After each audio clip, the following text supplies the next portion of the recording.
What we have today is the result of thousands and thousands of years of very, very skillful manipulation. Very, very skillful.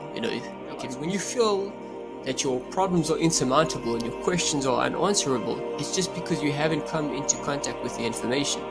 Once you get the knowledge, then the opportunities come because you learn of different possibilities. So the notion of opportunity is synonymous with knowledge. You have to have the two. They are mutually inclusive. Daily choices that you know to be right, even though they're difficult, and you just take it one day at a time. Like the saying goes, those who move mountains begin by carrying away small stones. So instead of looking at that huge mountain of I've got to overcome my depression or my alcoholism or whatever it may be, just what stone must I carry away today?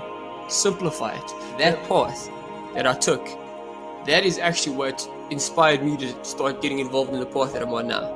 Because I said, man, when you go through that kind of suffering, you don't want anybody else to go through that suffering. So my guest today is Gavin Nascimento, who's an activist, life coach, and public speaker. Gavin takes his job very seriously, and whenever he does any research, he really digs very deeply. He provides all sorts of evidence. He looks into studies.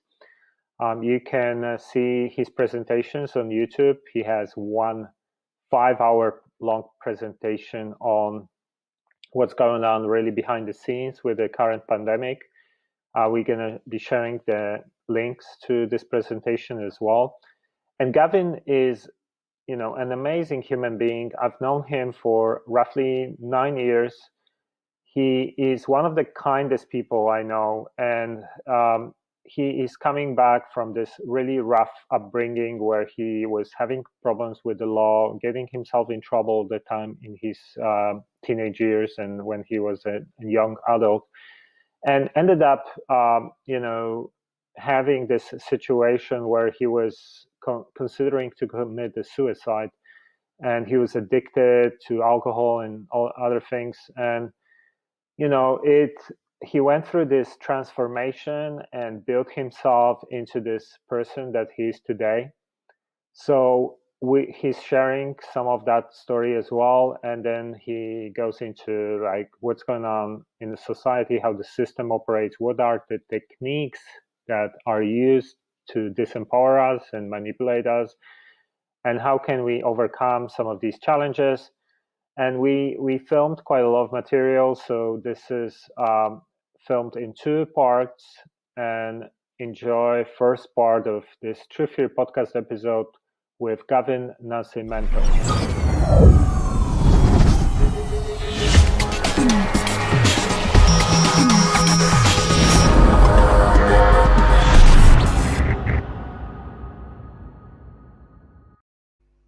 All right, so this is Mike Sigula from truefear.com, and this is True Fear Podcast episode 8. And my guest today is Gavin Nascimento from a newkindofhuman.com. Gavin, he's a life coach, public speaker, activist, writer, and social media personality. According to Gavin, his religion is integrity, his God is truth, and his philosophy is do not harm, but take no shit. So that's a nice, nice principle you live by, Gavin. Yeah, look, do not harm, take no shit. That's it, basically. I mean, it's not rocket science. It's just a new school version of do unto others as you would have them do unto you. All right, so let me start by disclosing that we've been friends for probably 9 years. And, I must say that you're one of my closest friends. And, I think you are like one of the kindest people out there as well. So thanks, just want to acknowledge that. And listen, Gavin, I feel the same way, not to cut you off, but for sure, you're definitely one of the most amazing human beings I know. Thank you, Gavin. So for those of you who listen, I've seen Gavin. I visited him a couple of times in South Africa, where he resides, and sometimes this guy is broke, but he's still gonna feed homeless people. Like no matter what's the situation, he always thinks about other human beings, and that's something I don't see so much even among activists and all the people who. Not saying that you are broke. No, no, for sure, It's cousin. just No, no. in At the end of wherever the day, the that's important, man. When it, when somebody gives when they don't have, that's indicative of character for sure. So I appreciate it that you are recognizing that. Thank you, Michael. Yeah, I mean, I tend to feel the same very often when I see suffering, whether it's humans or animals, whatever it is, I feel like how can people have no empathy, it really makes me sad when I see like, a beggar on the street. And I know that sometimes, even if I give that person money, I'm not really helping them at all because they just gonna go get booze, whatever, So it's kind of like, you know, it's just this thing that we see so much suffering around us, and most people seem to be numb towards it. Yeah, Why do you think it's the case? look. Do you So think this is the case? yeah, no, for sure, cousin. I mean, especially South Africa. South Africa is it's on another level of hardship and poverty. Like people don't, they have no idea really, especially now with a lot of people being forced into unemployment and stuff. Already when I came back here about several years ago, just to put it into perspective, the unemployment was higher. Yeah, at that time, I think I got back here maybe 7 years ago. It was already higher then than it was at the height of the Great Depression in the United States. So the Mm. unemployment here is just, it's insane. And where there's unemployment, of course, that's when there's going to be poverty. Now, the thing is, because it's so endemic over here, I mean, it's everywhere. It's not just every traffic light you go to. Now, when you come out of the shops, you're seeing people that are just literally bowing on the floor, hoping somebody will give them some food or something. So, if I could theorize as to why a lot of people become numb to this, one of the things is when you get born into an environment where you see people acting a way that's inhumane, it can be conditioned into you and inculcated into your mind as being normal, even though it's completely abnormal. It's antithetical to actual objective human nature because we are empathic beings. And then the other thing, and I can understand this totally, is in a way, to preserve your own mental sanity, um, it becomes difficult to constantly absorb all of this stuff like a sponge. Even for me, it's difficult, man. When I see what's going on, and like you did, succinctly point out, sometimes I'm broke because that's just the nature of the work that we do. It's a lot of financial instability. But when you do that, you've got the heart to help. You've got the right size heart, but not always the right size wallet. And no matter how much you give in a place like South Africa, it's actually impossible to fit the need that is out there. So I think a lot of it is actually people just trying to mental preservation. And then the other thing is, I think people also tell themselves stories. Oh, those people, they can work if they want to, and they oversimplify their story. As human beings, we have a terrible habit of doing that without considering the much more complex context. Yeah, no, it's true. I mean, a lot of people who struggle, homeless people, they normally are addicted, and if you are in such a low state, you need help. It's hard to overcome these Absolutely, things guys. yourself. So Yeah, it's not addiction, only it's a about. coping mechanism. It's a coping mechanism because they're trying to escape what is an insufferable situation in many ways. You know what I'm saying? I mean, I still don't know how many of them do it. Like seeing the stuff that I see, just just to tell you something to put into context, something horrible I saw the other day. And I actually haven't even shared this with anybody because it's just so shocking. It's one of those things that's sometimes not even worth repeating. But I saw this old dude, and then he crouched down, right? He crouched down on the floor like this, with his hands like that, and then he took a drink of a puddle of water on the sidewalk, and people were just walking by Hmm. this dude. I mean, that kind of shit, it's shocking. You know what I'm saying? It's just straight up shocking. So, of course, when you see that, for the sake of your own sanity, you have to do something. It's just, it's, it's crazy. And unfortunately, it's very overwhelming for the common person to encounter. And no one human being can change all of this on their own. Not at all. Um, But if we start to aggregate our efforts together collectively and we actually start to put people's energies towards creating positive change, it can be done. It's a huge problem, but it's far from impossible to solve.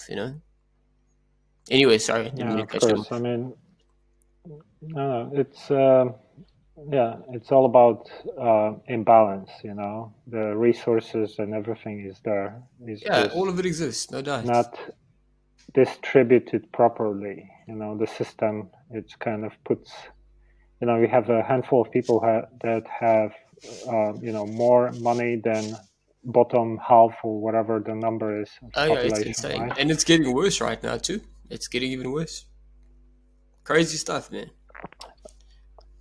So maybe we can just let's start from, like, for those of our listeners who don't know who you are. Maybe you can just start by telling us a little bit about your background and how Cool. you started and what you've been doing for the last couple of years. Cool. So I'm originally from South Africa. I'm originally from Johannesburg, from the south. And I left when I was about 14 years old. I had a crazy life, growing up, and I'm not really going to get into that because it's a lot to unpack. But I was a crazy kid. I was a very wild kid. I still got a lot of wild in me, but I've learned how to control it. I've learned how to direct it and use that energy in a constructive way rather than a self-destructive way. But when I was younger, yeah, I was a wild kid. I mean, I started drinking when I was 10. I had a drinking problem by the age of 12. It stopped for a while. I was, getting into lots of fights and stuff, which was actually quite normal for the area I grew up in. But even for the area I grew up in, I was wild amongst the wild animals of the south of Johannesburg. And anybody from South Africa knows what I'm talking about. And anyways, I moved to the States when I was 14. It was actually exactly 1 month before my 14th birthday. And it was a quantum leap in life. I mean, it just shifted my perception of reality in just dramatic, shattering ways. And it was very difficult for me to fit in because obviously you come from South Africa, it's like the Wild West over there. And then you go to the United States, which is, I mean, the man-made law. It's super, super strong. It's nothing to play with. And whereas, let's say, I'll just give you a quick example. South Africa, maybe you get into like a simple fist fight with kids. Very, very common. It happens all the time. And then you'll probably be friends afterwards. In the United States, I didn't realize it didn't operate like that. So I had lots of trouble with the police. I got arrested a couple of times. Eventually, I got kicked out of high school. I still had many inner demons. I started to, later on in life, for people who suffer trauma early on, they can tuck that stuff away and repress those feelings and those emotions. They don't deal with them because it's obviously such a terrible thing. And many people have experienced this. And then sometimes later on in life, they will start to manifest. And around the age of 17 or 18, I had what I call a trigger event. And a trigger event is when something happens it's a really bad thing, and it breaks down your mental psychology. It's kind of like a mental breakdown. But then it's a trigger event because it triggers a flood of other emotions that you had repressed before. And when that happened, man, I just spiraled completely out of control. I had terrible PTSD, horrible anxiety, depression, um, panic attacks all the time. And then I self-medicated. I used alcohol, um, lots of weed. Don't get me wrong, marijuana is a magical plant, but it can be abused. We have to be objective in the way that we view these things. And I just went down a very, very dark path, man. And I mean, I got to the point I remember I was working 3 jobs, and then it became 2 jobs, which was a just insane chapter of my life. 7 days a week, putting in, I don't know, man, like 60, 70 hours a week. and I was living in a flea-infested home with this crackhead dude. I mean, it was a crazy time, and I was just constantly intoxicated because I couldn't deal with being sober. It was just too difficult. And eventually, I got to the point, and invariably, anybody who's you know struggling with trauma and dealing with these internal pains, eventually you arrive at the conclusion that, okay, I can't continue to just self-medicate because this isn't actually helping the problems solve themselves. They're just actually getting worse because I'm tucking them away. I'm not dealing with them. Or you start to actually think about suicide, because people actually commit suicide as a form of escape. So when, you know how you were talking about a lot of homeless people are addicted, I realized that they're addicted to actually escaping their situation. It's the quickest way that they can kind of get some relief from the pain that they're experiencing. And a good guy to check out on that, you can check out his book. He's a psychologist or a behavioral specialist. I can't quite remember. Is Gabo Mate. I'm sure you're familiar with him and his work. And anyways, I got to this point where I said, man, the pain of staying the same as I am now has become so great that I have to make a decision that either I'm going to exit this life early or I'm going to just do everything I can to change this. And that's when I started to just educate myself. And I was unrelenting in just looking for information. I actually came across a book. It was called The Brain That Changes Itself. I think that was what it's called. The Brain That Changes Itself by Norman Doidge. And in it, it spoke about how you can actually neurolinguistically reprogram your mind and overcome anxiety and overcome traumas and depression. So, of course, this interested me. I wanted to look into it. And then this just opened a whole entire new chapter in my life, because I had always been very street smart. And I thought, me being street smart automatically made me better than people that were book smart and more intelligent. But you have to have a balance between the two. You absolutely have to have a balance. You have to have real world experience, but you also have to actually have book smarts. There's no doubt about it. And I began to read, and then it started to give me the knowledge, the necessary knowledge I needed to overcome the problems I was facing. Because essentially that's what people don't realize. When you feel that your problems are insurmountable and your questions are unanswerable, it's just because you haven't come into contact with the information. Once you get the knowledge, then the opportunities come, because you learn of different possibilities. So the notion of opportunity is synonymous with knowledge. You have to have the two. They are mutually inclusive. So, I mean, basically... But also, No, it's all sorry. good, because...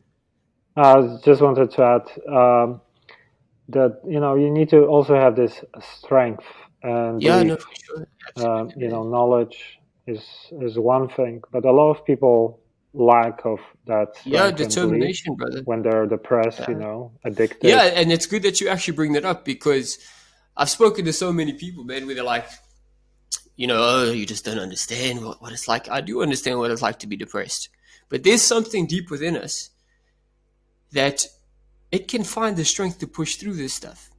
It can. It means, I mean, listen, you will feel horrible. You're not going to want to do it. And you will have days where you go back and forth. Like, I don't drink or anything today like that. But back in the day when I was overcoming all of this stuff, of course I went through that. You fall down, but you get back up. You fall down, but you get back up.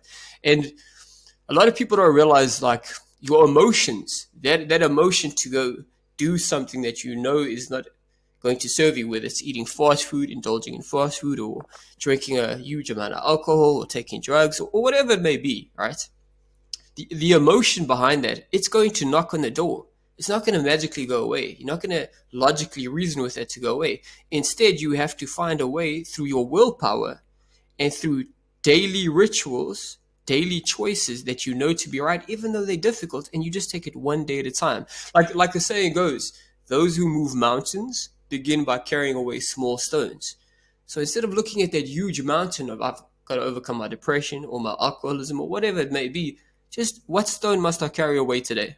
Simplify it. But anyways, also just to quickly finish your original question, that path that I took, that is actually what inspired me to start getting involved in the path that I'm on now.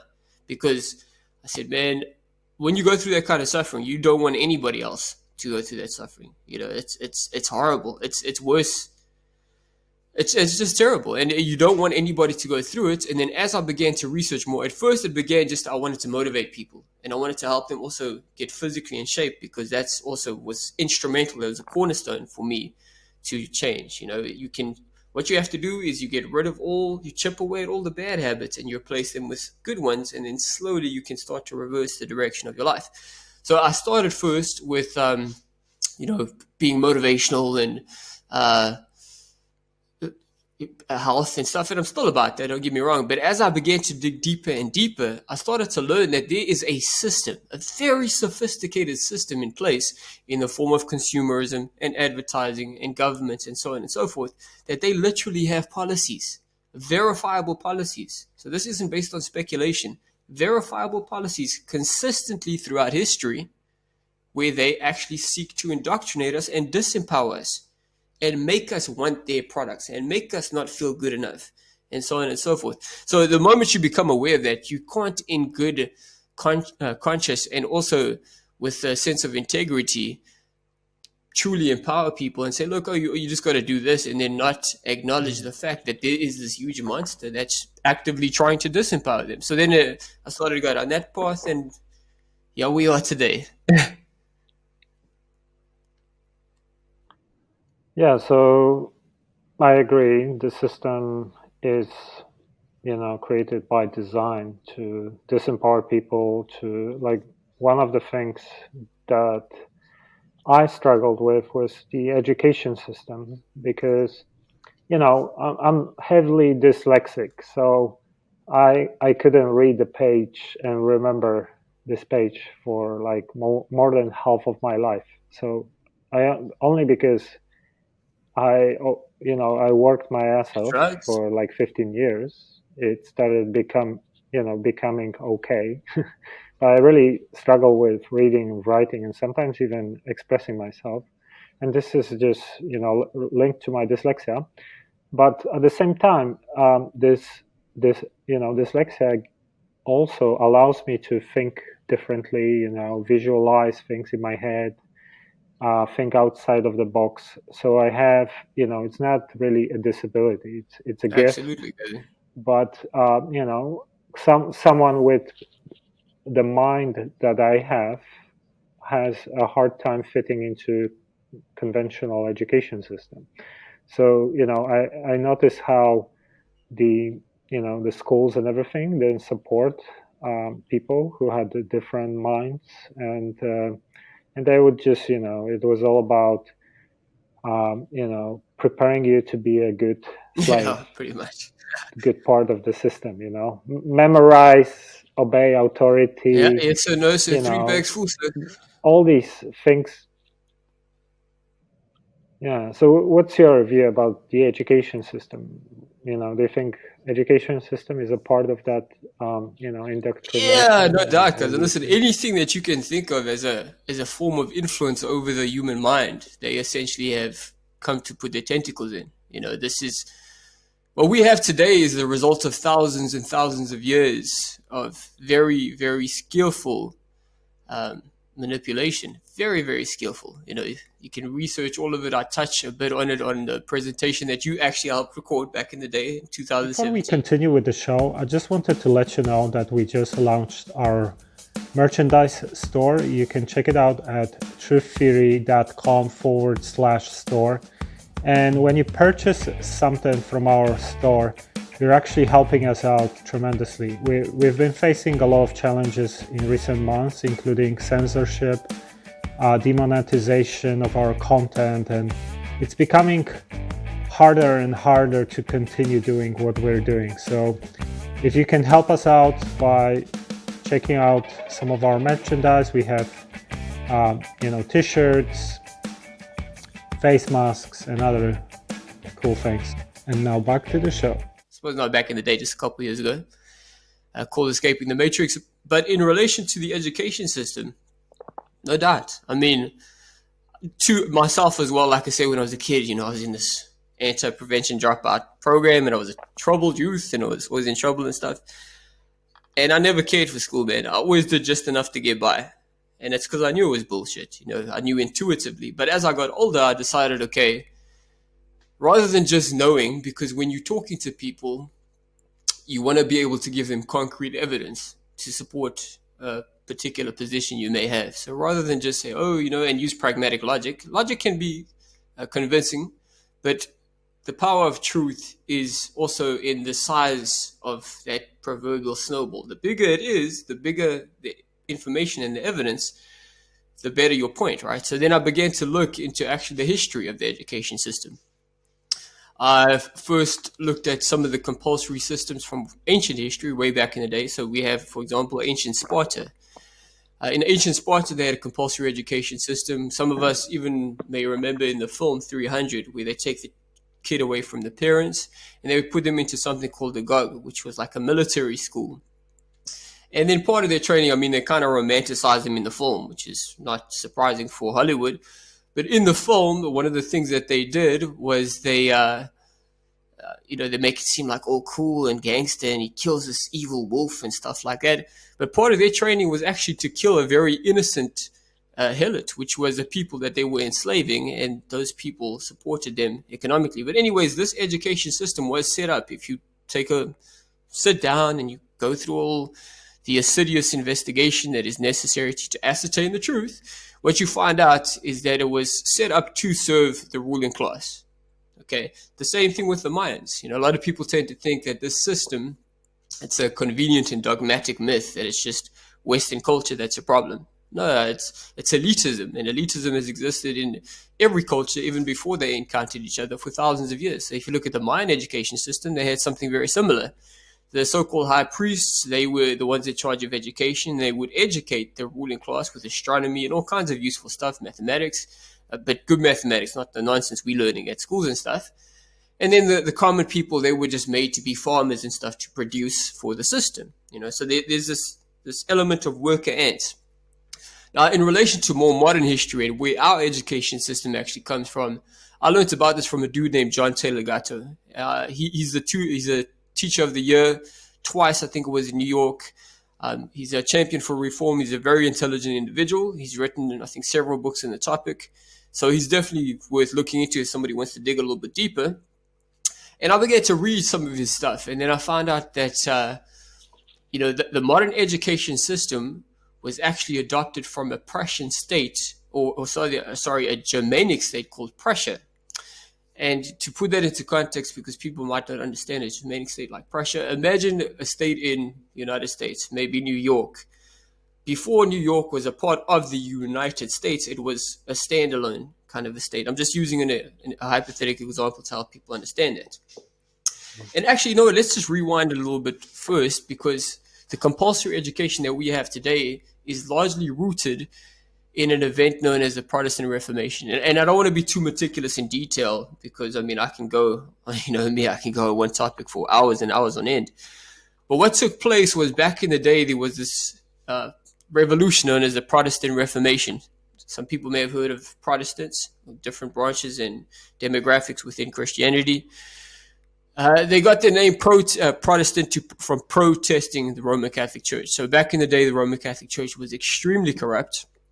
They actually had this dude from a powerful banking family called the Medici family, and this was Pope Leo X. And they were selling indulgences, which is like you sell a get out of jail free card, or basically get out of hell free card for yourself or your family members if you pay the right amount of money.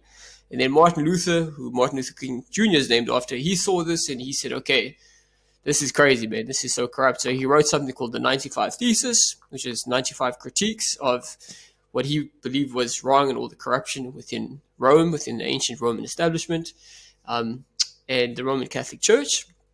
Then this got spread, because this was the invention of the printing press, got spread all across the country.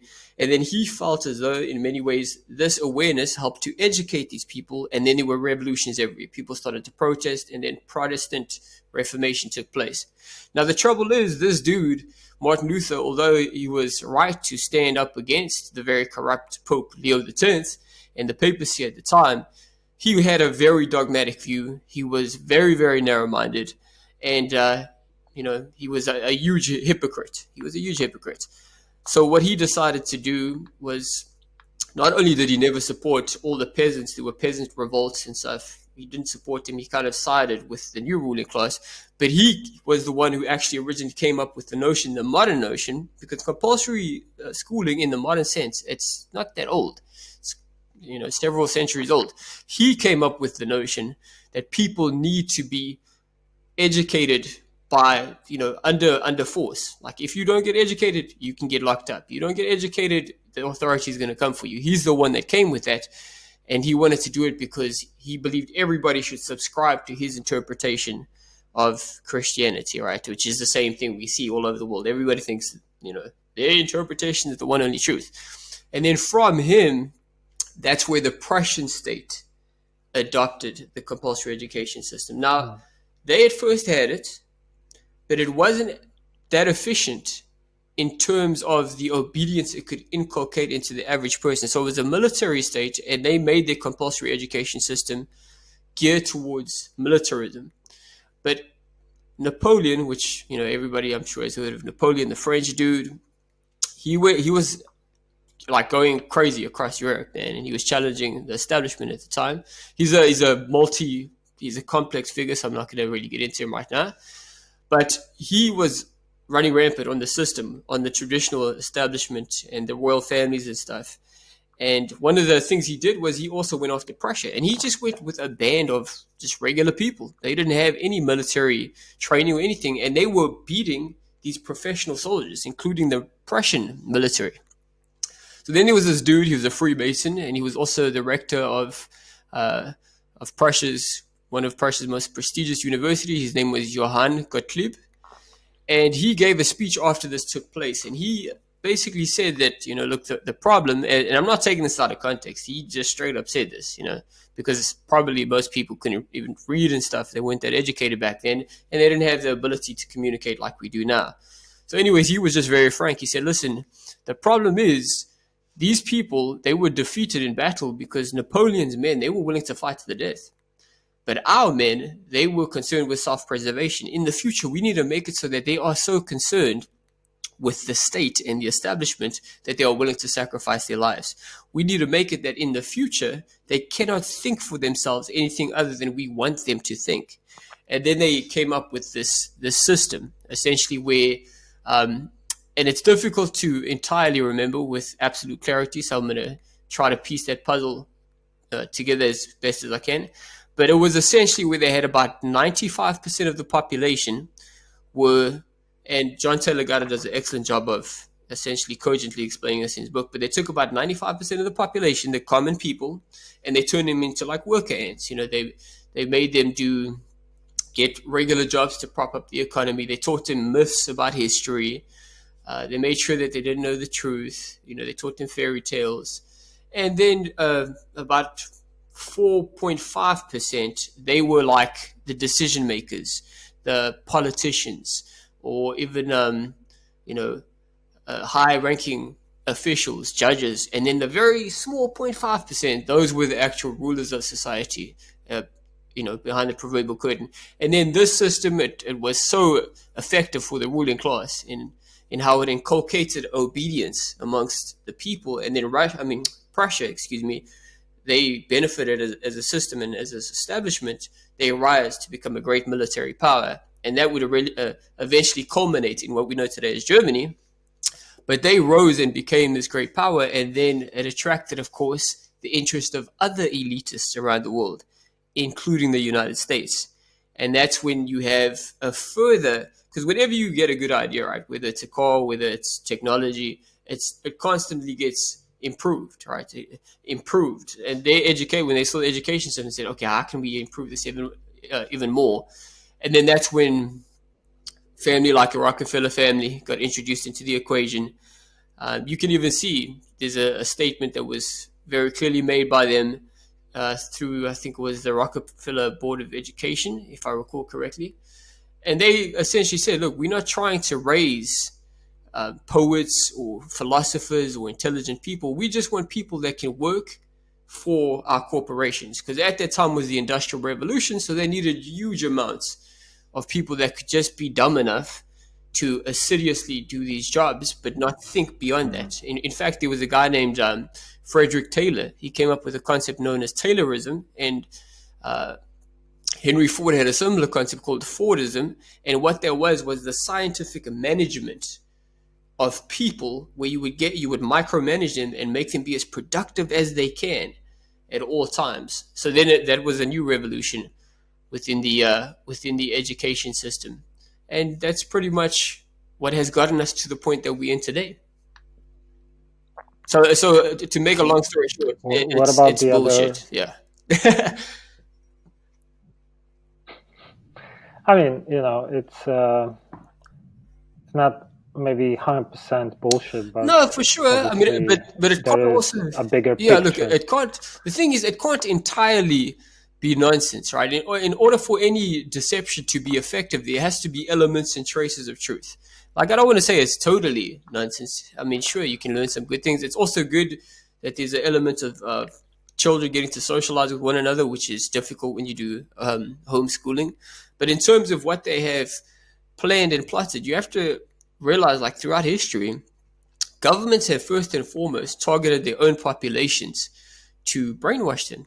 There's huge amounts of evidence to corroborate that. I've actually written a blog that elaborates on that. Or, like I said, people can go watch the previous presentation. So when you realize that you have a system that historically they've made it their business to kind of keep you dumbed down, and then you're giving your children to the same system to educate them, we should have reservations about that. I don't think, but when I look at studies that maybe we can get into in a little bit, objectively of human nature, we are not living anywhere near our potential at all. And what about the other regions? Because you talked about Prussia and Germany and etc. Yes.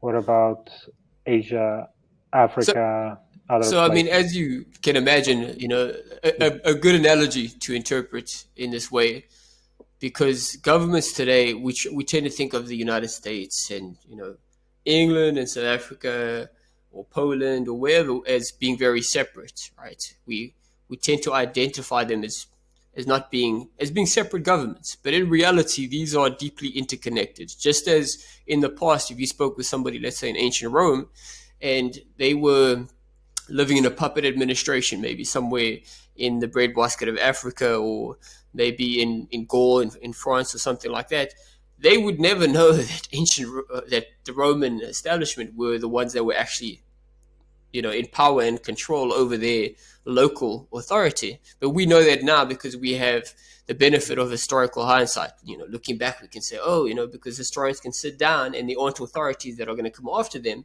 for making that assessment. So in relation to what you're asking about the education system, it largely got spread throughout the whole entire world. These are people that have their fingers in many pies, and these governments are deeply interconnected. Like I said, a good guy to look into that can give a lot more clarity and unpack it for you is John Taylor Gatto. I mean, he's really the good thing about him is, like I said, he's won the Teacher Award on multiple occasions. I think it was in New York, and he's renowned. He's really renowned for his efficacy as a teacher and then also as an historian. And if you read his books, he's an intelligent guy, man.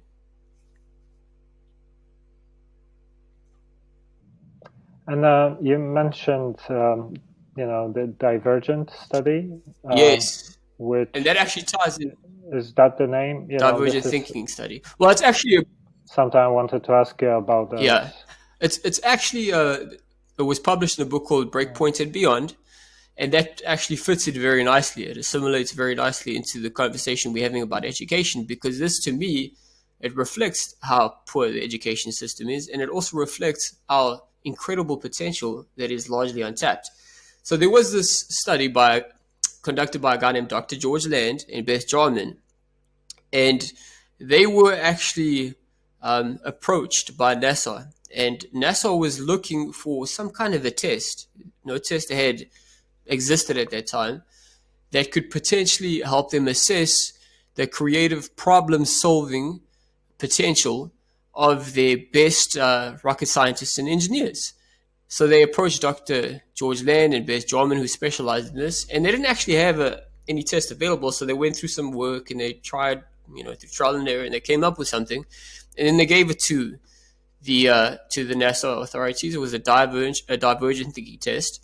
And what divergent thinking is, just to unpack it very quickly, it's where you can diverge around a problem. So you can think of multiple solutions.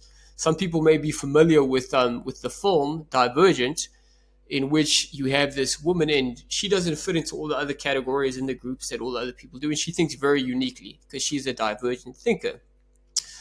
In many ways, Mike, you're a divergent thinker. Your mind thinks differently. And that's very precious in a system where everybody's just another proverbial brick in the wall. Everybody thinks the same way. You need somebody to think differently in order to come up with a different perspective, a different solution. So they came up with this test to give the NASA scientists and so on and so forth. And they were very happy with the results. Now, what they did when they saw this, they said, this is really very simple in administration, and you can give this to any age group. Let's just give this to some kids, age 4 to 5 years old, just to see what happens. And it was remarkable, really profound. They found out that about 98% of these 4 to 5-year-olds, they scored at the highest level of genius, the genius category. There was, I think, I wrote down the figure, there was 1,600 of them, okay? So they said, wow, this is really fascinating. Let's turn this into a longitudinal study, which is when you take the same group of people and you study them again, so the exact same group of people. So they took these kids, and then 5 years later, the exact same group of kids, they tested them again. Only this time, they had dropped down dramatically from that category. So from 98%, there was a 68% reduction to 30%. And by now they had started school. Okay, so that's something we need to take note of. It doesn't mean that that's a causal factor, but it's something we should consider.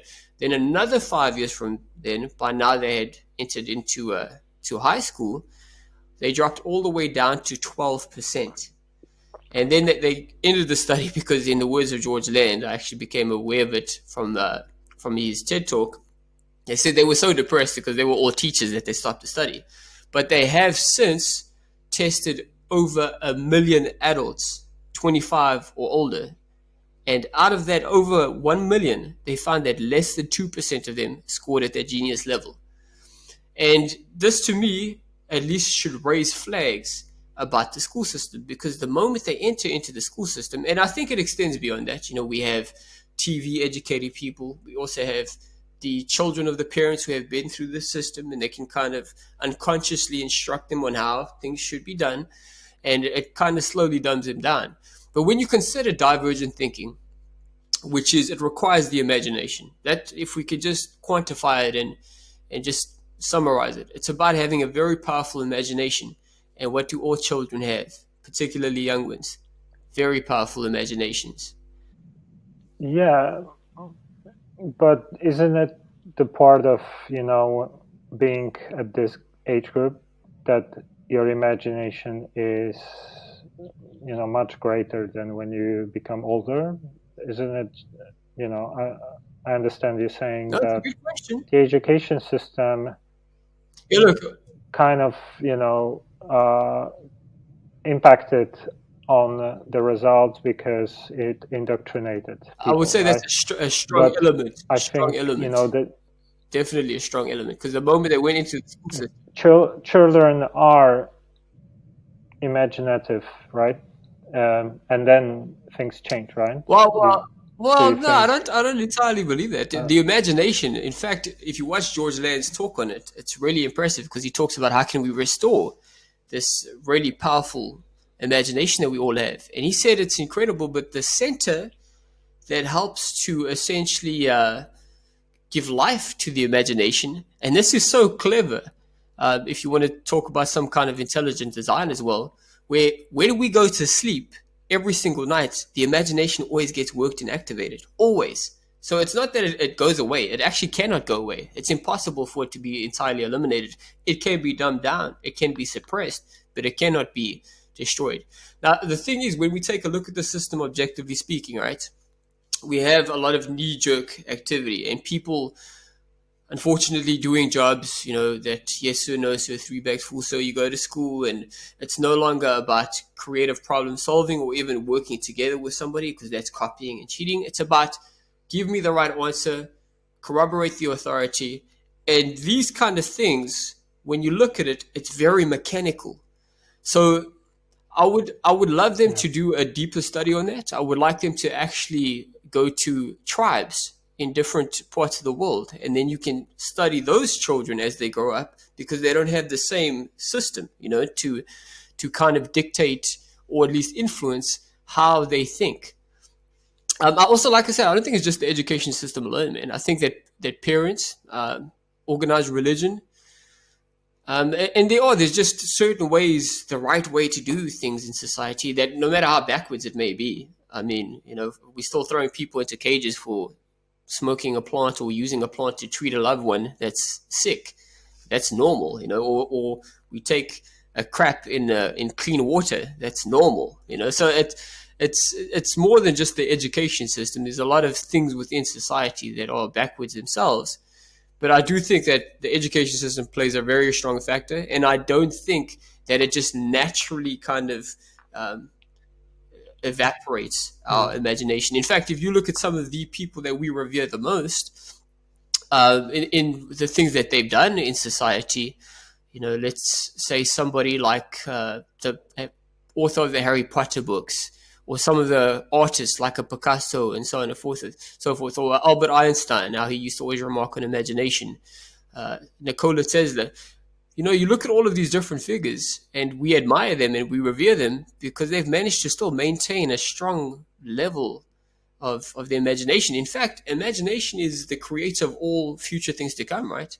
We can't design the future of tomorrow with the knowledge we have today. So the guy who came up with the airplane, that came with his imagination. It came from his imagination. Educated people thought he was an idiot, right? They thought, oh, this guy's crazy. Same thing with more modern thing like 3D printing or the internet and so on and so forth. So I think we need to actually design a policy of encouraging imagination. And when you look at the education system, the policies that were put down, the framework, instead what we find is they said, we don't want to create poets, we don't want to create philosophers, we just kind of want to dumb people down. So it definitely is a factor, I would say, in my opinion. Hey guys, Mike Sigla here. Quick message. If you want to help us out, go to our Facebook page, facebook.com/Truth Theory, and consider supporting us with the Facebook supporter option. It's €5 a month or $4.99 a month, and you will get an exclusive access to content that is not published anywhere else.